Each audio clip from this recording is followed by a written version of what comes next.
Vacations, out-of-town visits, and business trips are about to get complicated for those who remain unvaccinated. So starting tomorrow, the new federal vaccine mandate for travelers here in Canada officially kicks in.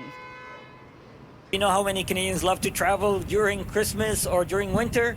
The Trudeau government is making good on a campaign promise to only allow those who are fully immunized against COVID-19 to board planes, trains, and vessels such as ferries. These requirements apply to everyone 12 years of age.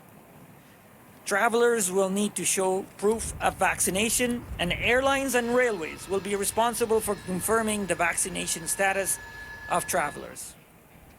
In the aviation mode, the Canadian Air Transport Security Authority, also known as CATSA, will also support operators by confirming vaccination status. Most airlines already have policies in place that allow unvaccinated travelers to produce a negative test before boarding. This will continue for 30 more days, and then tests will no longer be accepted. Let me be very clear.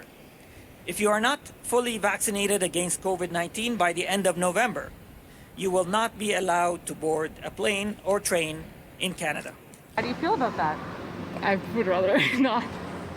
It will certainly cause inconvenience for some. Some might even call it discriminatory for some that don't want to do the vaccine, but I think it's the right thing from a public health perspective. Via Rail's website is already warning passengers about the changes. When you go to book a ticket, details of the new policy pops up, but it's still unclear where the actual proof of vaccination will be required, whether it's at booking or boarding. We reached out to both Air Canada and Via Rail to ask these questions, but did not hear back in time for broadcast. As for how to prove your immunization status, the government says travelers can use their proof of vaccination credential that's been issued by their province or territory, or the standardized Canadian passport that was made available a couple weeks ago. Yeah, so it's you know, to a certain degree, it's a personal choice issue. You want to travel, get the vaccine.